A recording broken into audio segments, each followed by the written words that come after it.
First off, this is one of my first posts, so please forgive me for any mistakes. So, some context. My mother has two children, me, 24F, and my younger sister, 15F. Her and my dad were never together, but when she got pregnant with my sister all those years ago, she married my stepfather out of wedlock. My stepfather is much older and was pretty wealthy at the time. When my mother decided to marry my stepdad, she packed me up and moved us 4 hours away from my grandparents, my primary caregiver since I was born, and my dad. I won't get too far into what my life was like after I moved in, but it is worth mentioning I suffer from diagnosed CPTSD and severe anxiety from my years of living with them. My sister never had a chance. From the start she's been spoiled. Not just spoiled rotten. As the years went on, I tried to tell my mother and stepdad that she would not just grow out of it like they said she would. I've had friends compare her to Veruca from Charlie and the Chocolate Factory. She screams, throws things, hits people, threatens to lie to CPS, calls our mother a whore/fat cow/depressed loser, and calls her father an old man. For heaven's sake, she called her 95-year-old grandmother an old bitch and stomped on our other grandmother's foot. She is out of control. What is done about this? Well, their idea of discipline is nothing. Her dad is considerably older and doesn't want to make her hate him for the short amount of time he has left with her. So he leaves the discipline to our mother, who is mentally very unstable and crumbles easily. Because my sister is so outwardly difficult, I've always been revered as the good child. To be clear, me being the good child included my silence and compliance. I had to be responsible and mature for my age because my stepdad and mother were not. Because of this, and some guilt, my mother and stepfather have always overly relied on me. I'm the one who placates, who mediates, who tried to parent their kid but was constantly undermined. It caused me to have several severe relationship issues as an adult. After high school, I moved out and went to college. I attended therapy, and started to learn that my people-pleasing from living with them was crippling me. So I've slowly started stopping. The last key component to the context is my mom and stepdad do not support me. Even when I lived with them in high school, every dime for lunch money or new clothes came from my grandparents. Even my car was given to me by my grandparents at 18. They've paid one semester of my JUCO, roughly $2,500, and to their credit they did pay for my braces when I was 10. However, this pales when compared to the $10K a semester they spend on her private school tuition, her $1,000 monthly allowance they put on her debit card, her new Porsche car which she can't even drive yet, plus so much more. My mother even asked me to give up my birthday last year to attend my sister's cheer nationals in Florida, which I did to be a good sister, but there was no such thing for me when I was in high school. For the record, I understand most of this money as my wealthy stepdad. I am not delusional to the fact that I am not his kid and therefore shouldn't expect support from him. However, they expect me to support them. Now I'm at a head. I've always relented and gone to my mother's house on Christmas Eve to wake up and open gifts Christmas morning because it's important to her, but I don't believe I'm there because she wants me to be, but mostly so I can mediate. My sister always makes a spectacle of Christmas Eve. Last year our mother put $4,000 worth of gifts under the tree for her and me both, and my sister was not happy with a single gift that she asked for. I'm talking screaming, throwing gifts in the trash, biting, scratching. All at 14 years old. Christmas Day has always ended in screaming and tears. I hate Christmas because of this. This year, I wanted to spend it with my grandparents and see my dad over the holiday. This was not taken well. I get told by my grandmother that I'm the only thing keeping my mom sane. It was implied a good kid would want to spend time with her family and sister on Christmas, and I told her that my younger sister has gotten so much more than me, money, opportunities, support, etc., and she gets to be horrible to our mother and get rewarded for it. Why should I be a good kid if I'm not getting anything in return? Why should I spend a holiday with family that makes it horrible over my grandparents who are actually supporting me? My grandma said that this was a horrible thing to say. She begged me not to say this to my mother and to just put up with it. This is not how my grandparents raised me to be or think, but it's not so much about the money as it is just the blatant usage of me. Some part of my feels greedy and spoiled for being upset over the difference in support, but somehow it still just feels so wrong to keep giving in to them. What is keeping me at bay is that my grandparents have never steered me wrong, but I sometimes wonder if what was done to me gets forgotten about because my mother is mentally ill and does suffer, and my sister is like this because it's all she's ever known. I can't help but feel like I can't relent on this one though, that my boundaries are being trampled. So, Ida, for wanting to say this to my mother? If yes, what else do I do? Thank you in advance for reading. Comments where Op has replied. Intrepid_potential 60, you want to be paid to go to her house for Christmas? Look. Go be happy. But that is just not a good move, essentially losing all class and character and blackmailing for your attendance. Just don't go. NTA for not wanting to go, but you would be if you paid that pay me card. Oop, I'm not asking for monetary gain. I'm asking them to stop using me as their support, financial, emotional, etc., when they haven't shown me any since I moved in with them at 10 years old. It's always been this big deal of, well, you came out of it a better person and they can't help it, and you're out of it now, but I'm still suffering from the damage they caused. My sister suffers. My grandparents suffer. They suffer.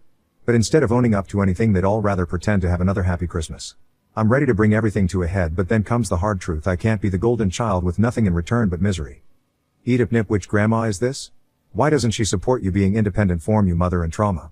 You won't have them forever. Why don't they want you to spend the time with them who love you than with your spoiled sister? Oop, these are my maternal grandparents, although my grandpa is not my blood grandpa and not my mom's biological dad. Her dad denounced her on his deathbed. My mother has always had this jealousy when it comes to my grandparents, my grandma in particular. When under the influence, she's told me several times, I'm sorry I wasn't the mother you needed, or I'm your mom, not her. My grandmother, I think, parents from guilt a lot for my mom, because she's mentally ill and was an addict. We all sympathize with my mom and her situation of not being stable and stuck in a marriage we don't think she'd ever choose to be in now. However, I for some reason get the brunt of bearing the emotional load. My grandma does try to lessen it, but my mom wants me because having me around lessens her guilt, I believe. Thes 514. I get that another part of the problem is that your grandparents are asking you to do this to support your mother, their daughter, I'm guessing. It might be worth explaining that you need a break or you're going to snap and you don't want to add more drama to an already fraught situation. Frame it as a temporary break to your grandparents, just to get some breathing space until your mother's current family unit finds a new balance. That will probably end up being never, but at least it gives you time. And if they insist, suggest that they go and support your mother while you spend Christmas with your dad, if they want her load eased so much. They don't want to deal with your sister either, so that should help them understand what they're asking you. Oop, yes, this is a big part of the problem. My grandparents have done so much for me that they shouldn't have had to do because I'm not their child, yet they did. I will forever be indebted to them, and if they ask anything of me, I agree without hesitation. So what this situation really boils down to is that if I'm not there, the drama and emotional burden falls on my grandmother. She's elderly, sickly, and I just can't let them happen without some sort of plan. Update 1, January 30th, 2024. I took a lot of advice from my original post. Just felt like I should update things on here and get some advice in turn. Christmas went unexpectedly well, but not for the reasons one would think. I ended up not saying anything harsh to my mother. I stayed with my grandparents as long as I could, then made the 3-hour drive up to mother and stepdad. My stepdad's family has always been so kind and treated me like family, so I enjoyed going over there and spending time with them. My mother and stepdad left the get-together early on Christmas Eve. Come to find out, my sister had opened all of her gifts earlier that day before I got there. When she realized she didn't get everything she wanted, she took a couple of my presents and threw them in the pool. Luckily, I asked for a lot of cat toys for my cats, and those are the things she threw in, and they were fine after they dried. I spent the night with my mother and stepdad while my sister stayed with her aunt and cousins, and I opened my presents peacefully on Christmas morning before heading to see my dad. All things considered, it was a nice holiday compared to the others we've had. What comes after is unfortunately not an improvement. It seems like my sister's behavior is on a steady decline. For some context, last year my sister messaged me with a picture of her with a fat lip saying our mom hurt her. I was so angry, I called her aunt to pick her up and told her she was not allowed to go back, and if they had a problem I would call the cops. When talking to my mother, she had a severe black eye where my sister had attacked her. I didn't care who started it, I just thought it should never have had to escalate to that. She spent the summer with her aunt, CPS investigated and found no abuse in the home. Both my mom and sister went to therapy. My sister wanted to go back to her parents before school started. Now, presently, my sister has learned that she can abuse our mom and get away with it. I have gotten 3 phone calls where I've seen my mom with black eyes, scratches, or marks from my sister. I've witnessed her snatch a wig off my mother's head and ripped her hair out. My mother lacks confidence because her husband insults her on the daily, and my sister will destroy anything that could bring her confidence. I've witnessed her pour Starbucks into my mom's makeup bag, cut her wig, etc. She's thrown glass mugs at my mother too. The last phone call I got from my mother was her with another black eye, and she said that my stepdad tried to spank my sister but she just rolled her eyes. Apparently he took her phone away too, but only for 2 hours. My stepdad does not stand up for my mother, and she has no power and no money to enforce over my sister's head. My sister says they can't do anything either, or she'll call CPS on them. When my mother called me this last time, I basically just shrugged and told her I didn't know what else to tell her. Sent her to boot camp, a mission trip, turn off her phone, something. But it's all things I've said before. I've toyed with the idea of getting the law involved, but how seriously do they take child-to-parent abuse? Wibta if I did that? Any advice is appreciated, and thanks for reading my vent post. Edit, going no contact is almost impossible. I owe my entire life to my grandparents, and if I go no contact with my mom/stepdad, the burden falls onto my grandmother, who I'm sure my mom would hound to get to me. I am taking steps to go low contact, though. Edit 2, just found out my sister's aunt, my stepdad's sister, was told about the abuse from my mom. My aunt would like to hold a meeting and intervention with the whole family, Me and the parents included. I will not be part of the disciplining process, but I absolutely will be giving my 2 cents on everything. Come to find out it's my aunt paying for my sister's very expensive school, and she's now threatening to pull her from that school if she does not agree to a 6-week anger management outpatient thing. My sister is incredibly snobby and has said before she'd rather die than go to public school. She also loves her cheerleading team. I will keep updating. Comments where Op has replied. Sirali NTA, but get your mom to put up hidden nanny cams in her house so the next time your half-sister hurts her, it's on camera. And when half-sister pulls the CPS bullshit again, your mom will have footage in case she does call them. She can also take the footage to the police and press charges. Maybe juvenile detention or jail will teach the spoiled brat she can't just get away with everything. Oop, I've been telling my mom to record her, at least what she says in voice memos, but my sister gets my mom in such a tizzy she forgets to do it in the moment. I have a couple of recordings, but just of her being insanely bratty and mouthy. Nothing legally incriminating sadly. A secret might do the trick if I can convince my mom to put it up. Psychbrick 3, it sounds like your mother is desperate for your help. Maybe even a way out, even if that only means a roof and 4 walls. Oop, I have tried to help as much as I can between my means. She doesn't want the advice or solutions I give her. She doesn't want to bring up the problem to anybody or do anything drastic, which I realize is also a pattern of abuse, but there isn't anything else I can do. I called CPS before and they found no abuse. If I called the cops they'd all pretend like everything was fine. Penguin in a jacket, this is really just a sad situation. The only way I can really see to fix this is to have your mother and stepdad divorce, to just sever the tie of your awful stepsister. Or send her to a camp, but it's very unlikely. The way you're feeling is very real, your burnout of trying to put out fire on someone else's house. Unfortunate but not your problem. Your mother's getting beaten by a child and your stepdad wants a brat to like him before he dies. If you can't step away from the situation, at least protect yourself emotionally. And understand that really Therese, nothing you specifically can do to fix other people's lives. Oop, through therapy I've begun the process of peeling away emotionally. I will always have sympathy and compassion for my family, for anyone, but I've realized there's nothing more I can do. I've come to terms with the fact I might have to always keep this part of my family at arm's length to truly be able to breathe. These are the final steps to keeping it that way until they change something. The sad part is my mom had made changes by leaps and bounds. She's quit alcohol, quit abusing her pills, gone to psychotherapy and gotten her bipolar under control and stuck to it, etc. She is so much more controlled, and my sister and stepfather bring out the worst in her still, for their benefit. Avalinkate, if you're in the States, many states have elder abuse laws. It sounds like stepdad qualifies. Not sure about mom. In FL, it's a felony. Oop, if I got them involved my stepdad and mom would play dumb and deny everything. They're too embarrassed to bring shame upon themselves from what they've raised, sadly. Now on to the next story. Story 2. Found out my wife cheated on me with a friend of mine, now her life is a mess, as my kids informed me. I, 35 male, was married to my ex-wife 35, for 10 years. The two of us got married straight out of high school. People warned us against it, telling us it was way too soon and we should just wait. Finish college first, start a career, and then see where we were. It was what they wanted us to do. Me being a fool in love meant that I didn't care what any of them had to say. We had been dating since sophomore year of high school, so I thought I knew everything and found my forever person.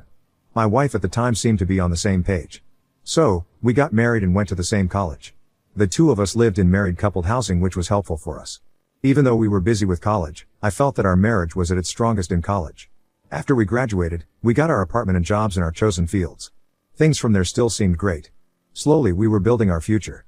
The people who had been against us in the beginning and warned us against marriage were wrong. They had since come to support us. Her family was like my second family, so after marrying her I did gain a lot more family members. It was about a year and a half before our 10th anniversary when I noticed something was going on with my wife. She was more distant and didn't want me to ever touch her. I attributed it to me working a lot lately and just being very busy. I decided to make it up to her by planning a romantic night. She ended up not coming home that night and used the excuse that she was staying with a friend. Like I said, I had no reason not to believe or trust her, so I assumed she was telling the truth. The closer we got to our 10th anniversary, the more it continued. My wife was even more indifferent to me than ever and was hardly home. It was at this point I realized the chances of her having an affair was high, so I used one of those Apple AirTags. I was ashamed to use it, but I had to find out. Instead of going to a friend's house like she said, she was across town in the opposite direction. I drove there and waited for her to come out. She did come out arm in arm with some heavily tattooed and pierced guy. Compared to my straight-laced self who always played by the rules, it was quite a shock. I took a video and quietly drove home. When she got home I didn't say anything and just played the video for her. After the shock wore off, she started yelling at me for planting an AirTag in her car and following her. It was creepy apparently. The logic she was spewing was just very hard to follow. I just waited until she quieted and asked why. My wife claimed she needed someone more exciting and not as boring as I was. Working hard to provide a good life for us wasn't what she wanted.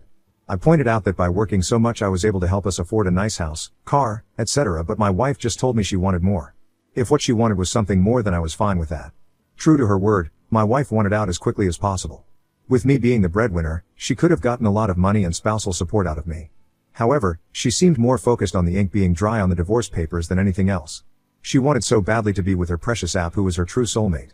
I was just a stop along the way to finding him, her words and not mine. If that's what she wanted, then fine. The agreement ended up with me getting the house, dog, and more than half the money in the joint account. I was shocked that all she wanted was the car to be paid off completely and no alimony. I guess my ex wanted a complete break from me, which was why she agreed to such a clean split. Did it hurt? Yeah, of course it did, but if that was how she wanted it, then so be it. It was probably better for me as well to get a clean break. From the day our divorce was final, I had no contact with her because I saw no reason why I should continue to have her in my life.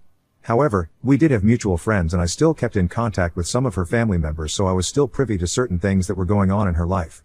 The app or the new love of her life was gone within a year of the divorce. He dumped her for someone else, which sent her into a tailspin. Since she had been staying at his place, it left her with no place to go. My ex couldn't go back to her parents because they had disowned her pretty much, and still talk to me to this day. Last I heard, my ex-wife had been living in a small apartment with her sister and the new love of her life. She's working 2 jobs to make ends meet and is in debt. Had she pushed for more during our divorce, then she would have had more money as well as alimony to fall back on. I mean, I wasn't complaining, but if she had been thinking with her head instead of her heart, she would have been better off. To make it weirder, her new boyfriend has the same name as me. I'm not sure how to feel about that, so I choose not to think of it very often or at all. It just seems a little taboo to date someone with the same name as your ex. Like you wouldn't date someone that had the same or similar name of a family member, so why one with the same name as your ex-husband? It just didn't make sense to me, but when it came to my ex there were a lot of things I didn't understand and would probably never understand either. She was my past anyway, so I didn't need to worry myself sick when it came to my ex-wife. It's been a few years since our divorce, and while my ex-wife's life has been a downward spiral, mine has been great. I got remarried about 3 years ago and the two of us are currently having our first child. Trusting another woman was difficult for me, so it took me a while to even think about dating again. My now wife was very patient, however, and was willing to wait for me as long as she needed. Eventually, I felt ready to date again and it led to a second marriage.